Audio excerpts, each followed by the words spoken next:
Hi, my name is Jay Gray, and I'm here to speak to you about the hibiscus Rosa sinensis in the Malvaceae family. This is a very common shrub here in South Florida. Little background on myself: my father owns a plant landscape nursery called Gray's Ornamentals here in Delray Beach. This is one of our most commonly sold plants, and it makes for a great hedge or great ornamental shrub. The reason why I'm telling you guys about this is because it is the most commonly sold plant in our nursery, and many of you have most likely seen it. You can get them anywhere in Home Depot or other landscape nurseries, but a lot of people use them on Hawaiian t-shirts or on bumper stickers for cars. It's a very common, very nice flower, so that's why it's very commonly sold. There's actually 200 forms of the genus Hibiscus. They're usually commonly known as the Chinese rose in the shrubs. And giving you a little bit of history on the hibiscus plant, the flower and everything is very common, but it makes a very great shrub, and it's somewhat disease resistant. It has been around for centuries. It was first known in Europe, but it originated somewhere near India or in China.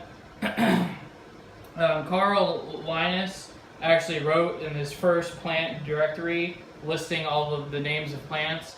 He listed that in that book in 1753, and that was its first recorded time in any kind of literature.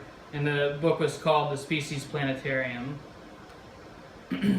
So going over the taxonomy, for anyone that's not a plant major, they might recognize some of this, but for the most part, this is for someone that's specialized in the industry. It just breaks down like any other thing, like humans are also on some kind of tree that breaks down from originally in the Plantae family all the way down to the species, which is the Rosa sinensis. There's many different types of hibiscus, like I said. In Gainesville, there's one called the swamp mallow, which has a different type of leaf, similar flower. There's actually 3 or 4 similar hibiscus that have a very similar leaf and flower, but just a little thing different. Sometimes it's just the color that is the only difference. So the propagation methods, we propagate them from vegetative cuttings, which means that you take a cutting off of the plant and you stick it into a liner tray.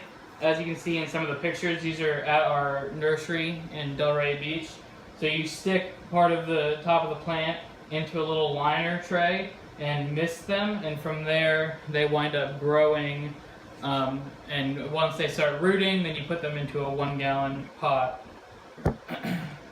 There's a picture of me holding a liner. As you can see, the roots are starting to form in, and once that happens, you can plant it into a bigger sized pot.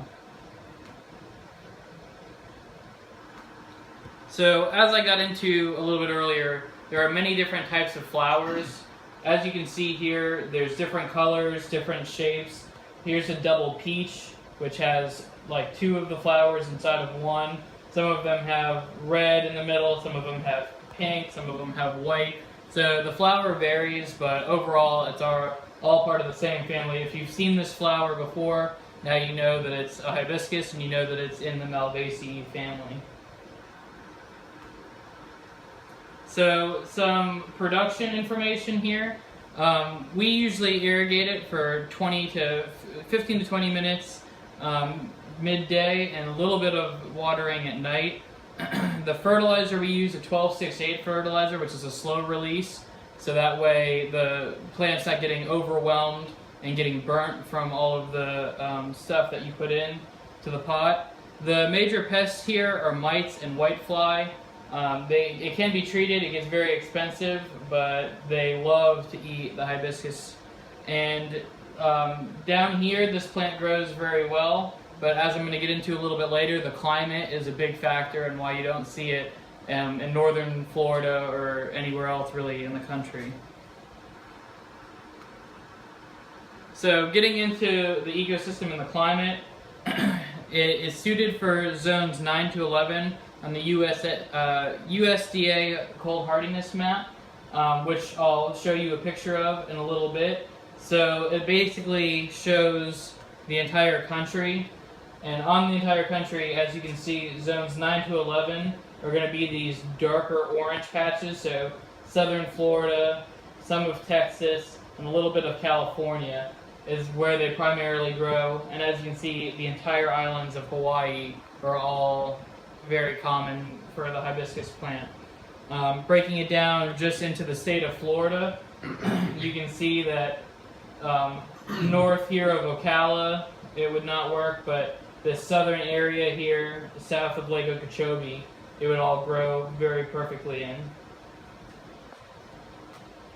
So the life cycles of this plant, as I got into earlier with the propagation, it starts as a liner, and from a liner you grow it into a 1 gallon pot, which is what you see here.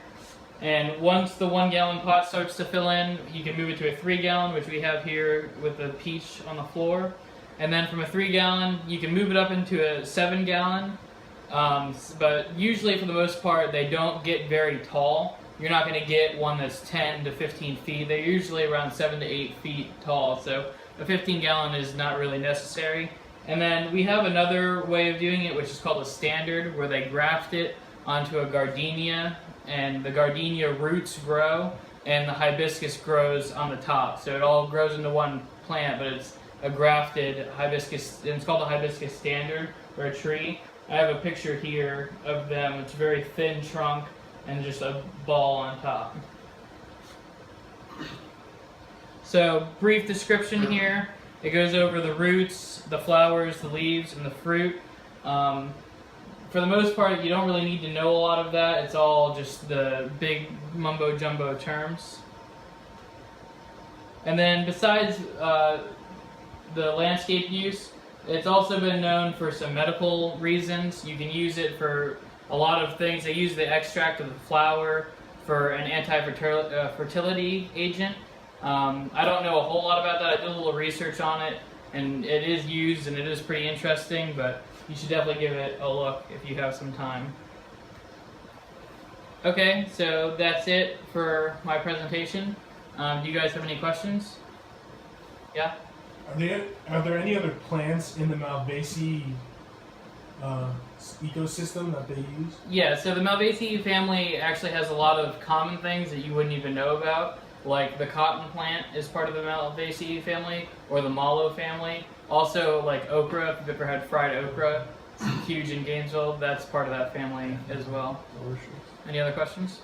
Yes? How tall can a 1 gallon grow? A 1 gallon grows usually, this is a really tall 1 gallon here, so about 1 to 2 feet for the most part, but usually as soon as they root out, you propagate them into the 3 gallon, yes? Is it considered a woody shrub? It is a woody shrub, that is its classification. It's a tropical woody shrub. Alright, is that it? Alright, thank you guys. Thank you.